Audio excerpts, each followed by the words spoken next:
ஜம்மு காஷ்மீரில் சுற்றுலா மேற்கொண்டு வந்த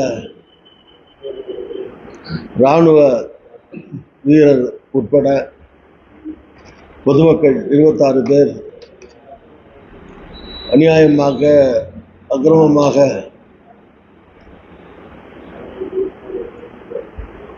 படுகொலை செய்யப்பட்டது பாகிஸ்தான் தீவிரவாதிகளாலே பாகிஸ்தான் இராணுவ ஆதரவோடு ஒத்துழைப்போடு நடந்த அந்த அத்துமீறிய கொடும் தாக்குதலை கண்டிக்கிற விதத்திலேயும் பதிலடி தருகிற விதத்திலேயும் ஆபரேஷன் சிந்தூரின் பேரில் இந்திய இராணுவம் தாக்குதல் நடத்தியதும் அங்கு 9-10 இடங்களிலே தீவிரவாத முகாம்களை நொறுக்கியதும் வரவேற்புக்குரியதாகும். இந்த நடவடிக்கையை மேற்கொண்ட பிரதமர் மோடி, மத்திய அரசு, நம்முடைய இந்திய ஒட்டுமொத்த இராணுவம் எல்லோரையும் இந்திய மக்கள் வாழ்த்துகிறார்கள், பாராட்டுவார்கள், போற்றுகிறார்கள்.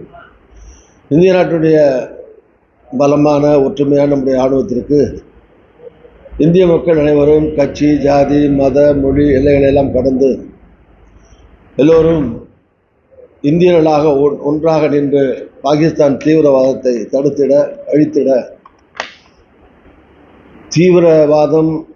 தீவிரவாதிகள் வேரடி மண்ணோடும் வீழ்த்தப்பட, அகற்றப்பட எடுக்கப்படும் எல்லா நடவடிக்கைகளுக்கும் காங்கிரஸ் உள்ளிட்ட எல்லா கட்சிகளும் துணை இருக்கும் என்று ஏற்கனவே அறிவித்திருக்கிறோம். எங்களுடைய கட்சியினுடைய தலைவராக,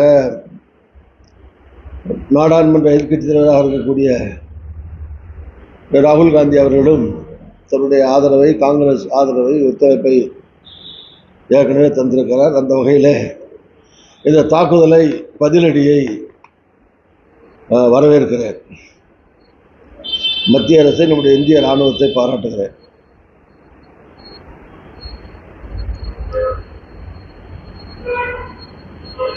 உலகத்தினுடைய பல்வேறு நாடுகளும் நமக்கு இந்தியாவிற்கு ஆதரவு தந்திருக்கிறார்கள்.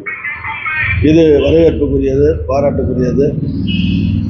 இந்திய நாட்டை எப்போதும் ஏதாவது ஒரு வகையில் எதிர்த்து கொண்டிருக்கக்கூடிய சீன நாடு கூட இது வருந்தத்தக்கது என்று சொல்லியிருக்கிறதை தவிர கண்டிக்கவில்லை. ஏனென்றால் இந்தியா பக்கம் நியாயம் இருக்கிற காரணத்தினால, நம்முடைய பக்கம் நியாய தர்மம் இருக்கிற காரணத்தினாலே சீனா உட்பட உலகத்தினுடைய எல்லா நாடுகளுமே இந்தியாவுக்கு ஆதரவு தருகின்றன. இது பாகிஸ்தானுக்கு சரியான பதிலடியை தந்திருக்கிறது. பாகிஸ்தான் திருந்த வேண்டும் என்று இந்திய மக்கள் எதிர்பார்க்கிறார்கள். இது வரவேற்புக்குரிய ஒன்று. இரண்டாவது, தமிழ்நாடு அரசு 4 ஆண்டுகளை நிறைவு செய்து 5வது ஆண்டிலே அடியெடுத்து வைப்பதை பாராட்டுகிறேன். முதலமைச்சராக இருக்கக்கூடிய சகோதரர் தளபதி ஸ்டாலின் அவருடைய தலைமையில் கடந்த 4 ஆண்டுகளும் பல்வேறு திட்டங்களை, தேர்தல் காலத்தில் கொடுத்த வாக்குறுதிகள், தேர்தல் நேரத்தில் அறிவிக்காத வாக்குறுதிகள் உட்பட பலவற்றை தமிழக மக்களுடைய நலன் காக்கக்கூடிய பல்வேறு திட்டங்களை அறிவித்து சிறப்பாக 4 ஆண்டுகளாக செயல்பட்டிருக்கிறது. மேலும் சிறப்பாக இந்த 5வது ஆண்டிலே தமிழக அரசு தளபதி ஸ்டாலின் அவருடைய தலைமையில் வெற்றி நடை போட காங்கிரஸ் சார்பிலேயும் என் சார்பிலேயும் மனப்பூர்வமான வாழ்த்துக்களை தெரிவித்துக் கொள்கிறேன். திருச்சியிலே நான்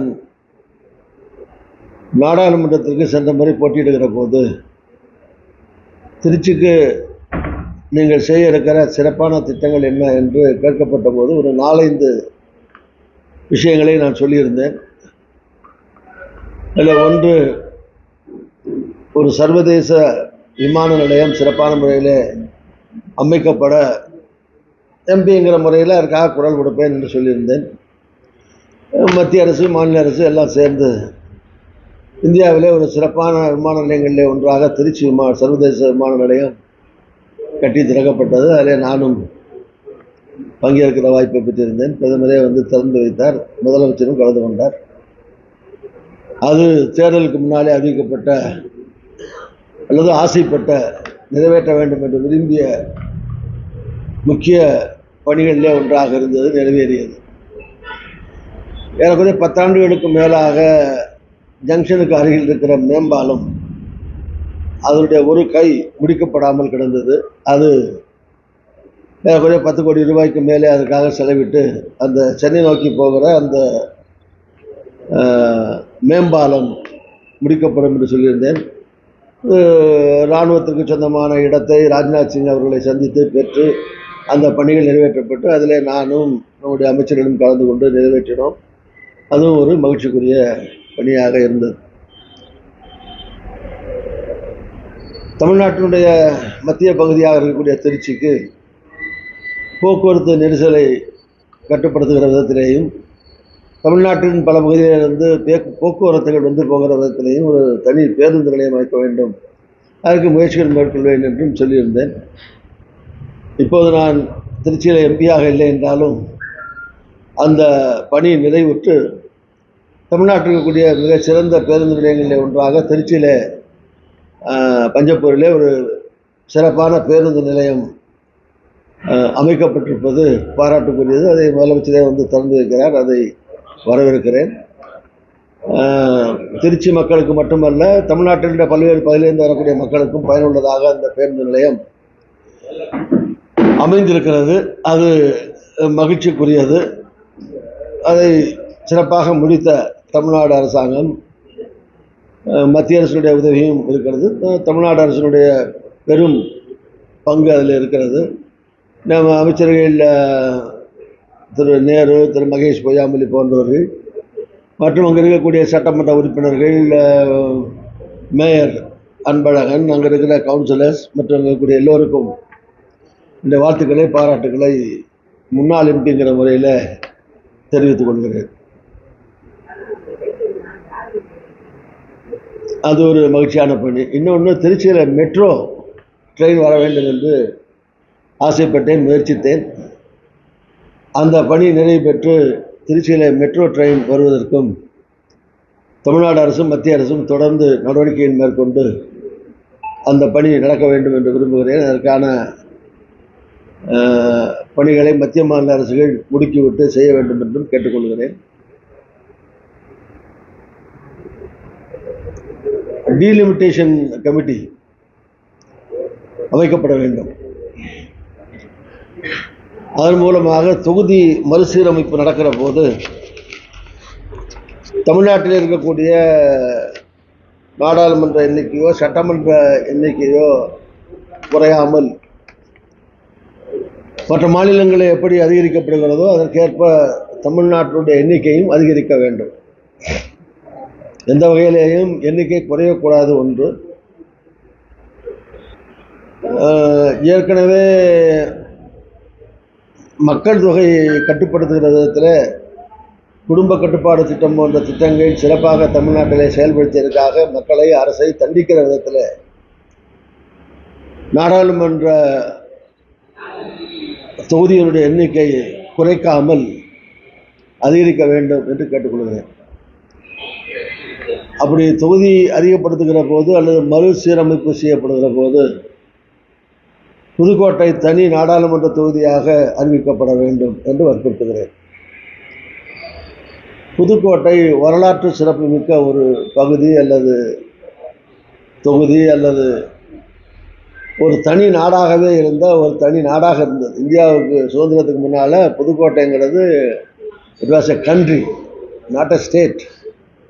ஒரு தனி நாடு, தொண்டைமான் மன்னர்களுடைய ஆளுகையின் கீழே ஒரு தனி நாடாக இருந்தது. 500-600 சமஸ்தானங்கள் இருந்ததில் அது ஒரு சமஸ்தானமாக தனி நாடாக புதுக்கோட்டை நாடு இருந்தது. சுதந்திரம் பெற்றுத்தான் இந்தியாவில் இணைக்கப்பட்டது. 1952 வல்லத்தரசு அவர்கள் காலத்திலிருந்து தொடர்ச்சியாக நாடாளுமன்ற தொகுதியாக இருந்து வந்திருக்கிறது. எனவே அது புதுக்கோட்டை நாடாளுமன்ற தொகுதி நீக்கப்பட்டது ஒரு வரலாற்று பிழை.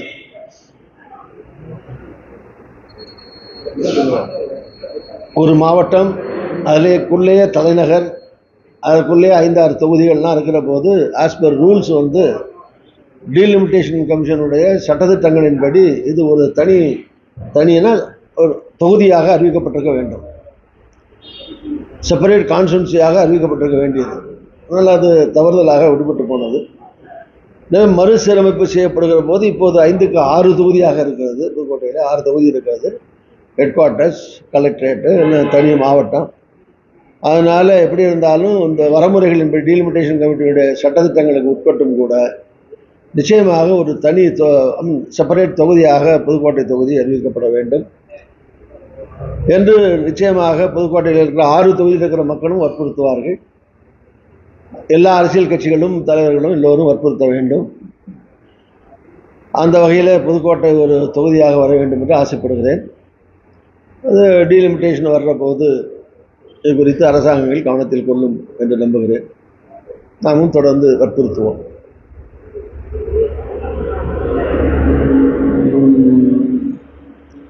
காஸ்ட் சென்சஸ், மக்கள் தொகை கணக்கெடுப்பு, ஜாதிவாரி கணக்கெடுப்பை வரவேற்கிறேன். தலைவர் ராகுல் காந்தி அவர்கள் தொடர்ந்து நாடாளுமன்றத்திற்குள்ளேயும் வெளியேயும் ஒரு வற்புறுத்தியதனுடைய அடிப்படையில் இது ராகுல் காந்தி அவர்களுக்கு கிடைத்த, அவருடைய கோரிக்கைக்கு கிடைத்த மாபெரும் வெற்றியாகும். அந்த விதத்தில் இந்த அறிவிப்பு மகிழ்ச்சிக்குரியது. இந்த அறிவிப்பை வரவேற்கிறேன். அதை நடைமுறைப்படுத்த வேண்டும். அதன் மூலமாக தொடர்ந்து கல்வியாக இருக்கட்டும், வேலைவாய்ப்பாக இருக்கட்டும், ரிசர்வேஷன் மூலமாக கிடைக்கக்கூடிய பணிகளாக இருக்கட்டும், ரேஷன்ஸாக இருக்கட்டும், இந்த மாதிரி கிடைக்கக்கூடிய சலுகைகள், ஒதுக்கீடுகள் மூலமாக மக்கள் தொகை கணக்கெடுப்பு இல்லாமல் இருக்கிற காரணத்தினால ஏற்கனவே என்ன மக்கள் தொகை இருந்ததோ அதற்கேற்பதான் எல்லா ஒதுக்கீடும் வரும். இப்போ மக்கள் தொகை கணக்கெடுத்து ஜாதிவாரி கணக்கெடுப்புலாம் நடக்கிற போது இந்த ரிசர்வேஷன் பிரகாரம், ஒதுக்கீட்டின் பிரகாரம் மக்களுக்கு மேலும் கூடுதலாக பலன் கிடைக்கும் என்பதுதான் இந்த கணக்கெடுப்பு எடுப்பதனுடைய முக்கிய பின்னணி நோக்கமாகும். அந்த விதத்தில் மக்கள் இந்த நன்மைகளை தொடர்ந்து பெறுவதற்கு இந்த ஒட்டுமொத்த மக்கள் தொகை கணக்கெடுப்பும் ஜாதிவாரி கணக்கெடுப்பும் விரைவில் பல ஆண்டுகளாக இழுத்து கொண்டு போகாமல் ஒரு வரைமுறை 1 ஆண்டு 2 ஆண்டு என்று திட்டமிட்டு அதற்குள்ளே மாநில அரசுகளை ஒத்துழைப்பையும் நாடி அவற்றோடு சிறப்பாக மத்திய அரசு இவற்றை செய்ய வேண்டும் என்று வற்புறுத்துகிறேன். சமீபத்தில் புதுக்கோட்டையில் வடகாடு என்கிற ஊரில் நடைபெற்ற ஒரு அசம்பாவித நிகழ்ச்சி வருந்துவதற்குரியது. அதை ஒட்டி அந்த செய்திகள் எல்லா பத்திரிகைகள், வார பத்திரிகை, தினப்பத்திரிகை, தொலைக்காட்சிகள், ஊடகங்கள் எல்லாவற்றிலேயும் தொடர்ந்து செய்திகளாக பலருடைய அறிக்கைகள், கண்டனங்கள், அங்கே தலைவர்கள் போய் பார்க்கறது போகிறது, மந்திரி எல்லாம் போய் பார்த்துருக்காங்க. எல்லாம் பல்வேறு வகையில் அந்த செய்திகள் வெளிவந்து கொண்டிருக்கிறது. நானும் புதுக்கோட்டையை சார்ந்தவனுங்கிற முறையிலையும் முன்னாள் நாடாளுமன்ற உறுப்பினர், புதுக்கோட்டை தனி எம்பி, முன்னாள் எம்பி தொகுதி இருக்கும்போது அந்த எம்பி அப்படி அப்போல்லாம் ஆலங்குடி எல்லாம் சேர்ந்து தான் புதுக்கோட்டை பார்லிமெண்ட் தொகுதி, எக்ஸ் எம்பிங்கிற முறையிலையும் புதுக்கோட்டைக்காரங்கிற முறையிலையும் அந்த ஊருக்கு சென்று, வடகாட்டுக்கு சென்று 2 தரப்பில் இருக்கக்கூடிய மக்களையும் சந்தித்தேன். இங்கே இருக்கிற முக்கியஸ்தரை எல்லாம் சந்தித்தேன், பார்வையிட்டேன் பகுதிகளை. அதுக்கு முன்னாலே மருத்துவமனைக்கு சென்று மருத்துவமனையில் சேர்க்கப்பட்டிருந்த ஏறக்குறைய 21 பேர் மருத்துவமனையில் இருக்கிறார்கள். அதில் 6 பேர் பெண்கள். அவர்களை சந்தித்தேன். எல்லாரும் இப்போது அவர்களோட உடல்நிலை தேடி நடைமுறையில் இருக்கிறார்கள். இன்னும் யாரும் சீரியஸான கட்டத்தில் ஒன்றும் இல்லை. அதெல்லாம் சிகிச்சைகள் நடைபெற்று நன்றாக இருக்கிறார்கள். அது அந்த ஒரு 6 பேர். அது தவிர இன்னொரு 3 பேர் இன்னொரு அறையில் இருந்தாங்க. 9 பேர் ஆச்சு. இன்னொரு 12 பேர் அவர்கள் மீது வழக்குகள் போடப்பட்டு கைது செய்யப்பட்டதாக, அவர்கள் கைது செய்யப்பட்டு ரிமாண்ட் செய்யப்பட்டவர்களாக அவர்களை எல்லாம் தனியே வச்சுருக்காங்க. அதில் வந்து இந்த 2 பகுதியை சார்ந்தவர்களும், ஒரு பகுதியை சார்ந்த 7 பேர், இன்னொரு பகுதியை சார்ந்த 5 பேர், ஆக இளைஞ 12 பேரை தனித்தனியாக வச்சு அவர்களும் சிகிச்சை அவர்களுக்கும் கொடுத்துருக்கிறார்கள். அது மொத்தத்தில் 21 பேர் உடல்நலத்தினால இருக்காங்க. அங்கே டீனு, ஆர்எம்ஓ மற்ற எல்லா டாக்டர்ஸும் வந்தாங்க. அவனையும் அழைச்சிட்டு போய் எல்லாரையும் பார்த்தேன். சரி நல்ல முறையில் சிகிச்சை தொடர்ந்து கொடுக்கணும்னு கேட்டேங்க. யாரும் விருப்பப்பட்டு போகணுன்னா அவங்களுக்கு அனுமதிங்க, இருந்து வைத்தியம் பார்க்கணும்னு கேட்டாங்கன்னா வச்சு பாருங்கள் அப்படிங்கிறதையும் சொல்லிட்டு வந்துருங்க. அந்த ரிமாண்ட் செய்யப்பட்ட அந்த அக்யூஸ்டாக அவர்கள் அரெஸ்ட் பண்ணி வச்சிருக்க போலீஸ் கேஸ் போட்டிருக்க 12 பேரையும் பார்க்கணும்னு கேட்டேன்.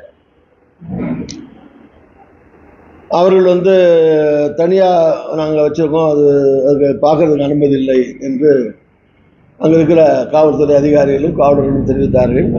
காவல்துறையுடைய கட்டுப்பாட்டை மீறி அங்கே உள்ளே செல்லவும் நான் விரும்பவில்லை. அதனால் அவர்களையும் உள்ளே இருக்கவங்களையும் டாக்டர்ஸ் நல்லா ட்ரீட்மெண்ட் கொடுங்கன்னு சொல்லிட்டு பார்த்துட்டு வந்துட்டு அதுக்கு பிறகு ஊருக்கு போய் 2 தரப்பு மக்களையும் பார்த்துட்டு இதில் நான் ஏற்கனவே காவல்துறை அதிகாரி, எஸ்பி, டிஐஜி எல்லாம் பார்த்துருக்காங்க. 2 மந்திரியும் போய் பார்த்துருக்காங்க. லோக்கல்லே அந்த தொகுதியிலே மந்திரி அமைச்சர் இருக்கார், இன்னொரு மாவட்ட மந்திரி, 2 மந்திரி இருக்காங்க. புதுக்கோட்டையில் 2 பேரும் போயிருக்காங்க. பல்வேறு அரசியல் கட்சி தலைவர்களும் போயிருக்காங்க. நான் ஏற்கனவே சொன்ன மாதிரி இந்த செய்தி பத்திரிகைகள், தொலைக்காட்சிகள், ஊடகங்கள்லாம் முதலமைச்சர் வரைக்கும் அரசு மட்டத்தில் எல்லா நிலையிலையும் அது தெரிஞ்ச ஒரு செய்தி ஆகிடுது. அதனால் சட்டம் கண்டிப்பாக தன்னுடைய கடமையை செய்யும். அதனால் எல்லாரும் அவர்களுக்கு நியாயம், நீதி வழங்கப்படும். அதனால் மேற்கொண்டு வன்முறை எதுவும் இல்லாமல் எல்லாம் அமைதியாக இருங்க அப்படின்னு அவங்க 2 தரப்பினரையும் வேண்டுகோள் அவங்களுக்கு சொல்லிட்டு நான் வந்தேன். இப்போ ஒன்றும் டென்ஷன் இல்லை, எல்லாம் காவல்துறை எல்லாம் போட்டிருக்காங்க. அங்கே அங்கே பீஸ்ஃபுல்லாக அமைதியாக தான் இருக்குது. ஒன்றும் டென்ஷன்லாம் ஒன்றும் கிடையாது. அதை ஒட்டி 1-2 வேண்டுகோள் அங்கே போய் பார்த்ததன் அடிப்படையில் அங்கே ஒரு சாராய கடை அங்கே ஒன்று இருக்குது, ஒரு காந்தி கடை ஒன்று இருக்குது. அது பின்னாடி அதை ஒட்டி அது என்ன பாரம் அதில் அது எல்லாம் இருக்குது.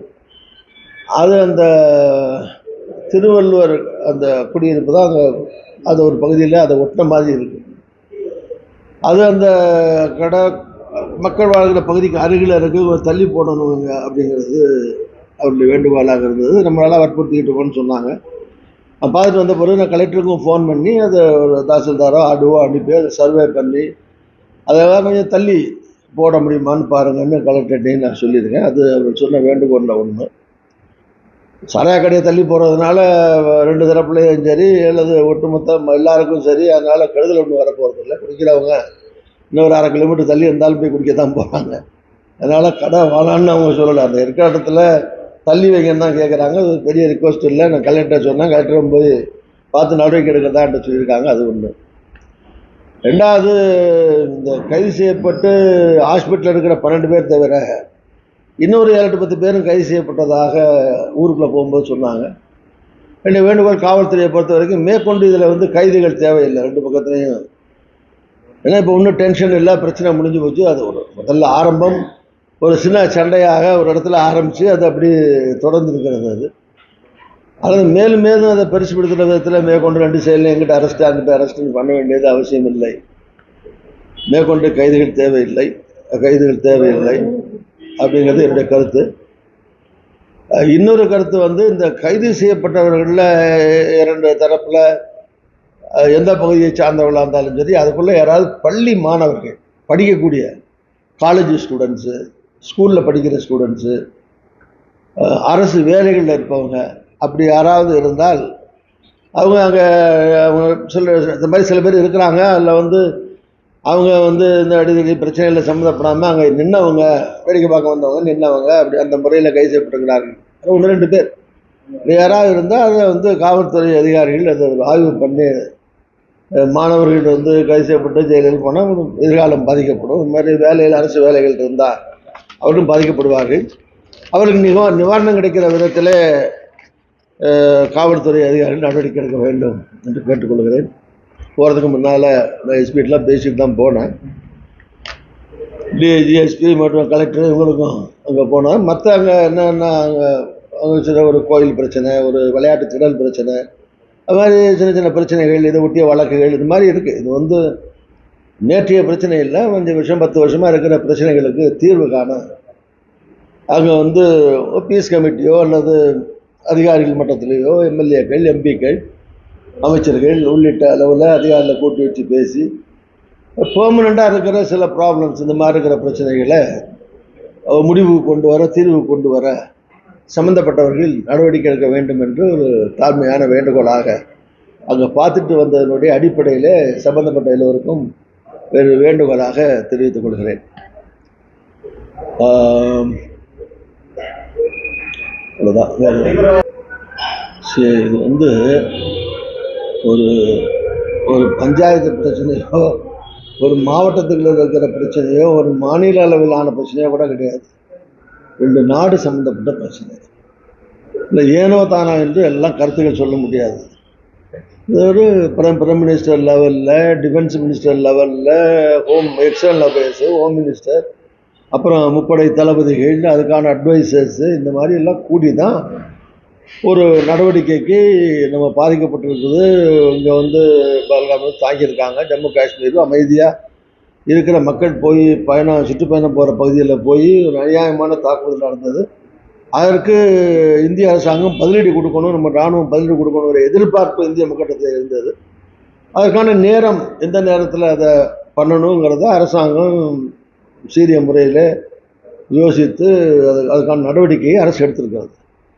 அது 10 நாள் ஆகிடுச்சா, 12 நாள் ஆகிடுச்சா, ஒரு வாரத்தில் பண்ணாங்களாங்கிறது பிரச்சனை இல்லை. உரிய நேரத்தில் உரிய பாடம் புகட்டப்பட வேண்டும். அது வந்து முறையாக இருக்கணும். அவசரப்பட்டு பண்ணக்கூடிய விஷயம் இல்லை அது. அதனால் மத்திய அரசு எடுத்திருக்க நடவடிக்கை, இராணுவ நடவடிக்கை பாராட்டுக்குரியது.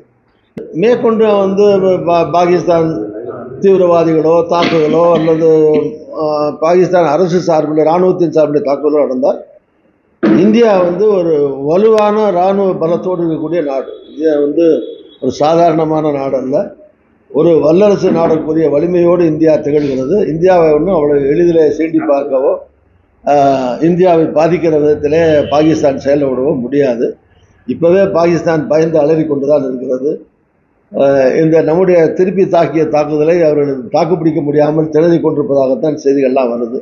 அதனால் அவ்வளவு எளிதிலே பாகிஸ்தான் வந்து இந்தியா மேலே வந்து திருப்பி தாக்குதல் நடத்த முடியாது. அப்படி ஏதாவது முயன்றால் தக்க பதிலடி கொடுக்க இந்திய இராணுவம், இந்திய அரசு எப்போதும் தயாராக இருப்பதாகத்தான் எல்லோரும் சம்பந்தப்பட்ட பெருமக்கள் மேலே இருக்கிற தலைவர்கள் அரசு சார்பிலே சொல்கிறார்கள். மக்களும் அது இந்தியா வந்து தாக்குப்பிடிக்கக்கூடிய சக்தியோடு இந்தியா இருக்கிறதுங்கிற நம்பிக்கையோடு தான் மக்களும் இருக்கிறார்கள். நீங்கள் இந்த 4 ஆண்டிலே நடக்காத 1-2 பிரச்சனைகளை நீங்கள் சொன்னீர்கள். இந்த 4 ஆண்டிலே நடந்திருக்க பணிகளை நான் நிறையா பட்டியல் போட முடியும். இல்லை இது இது இல்லை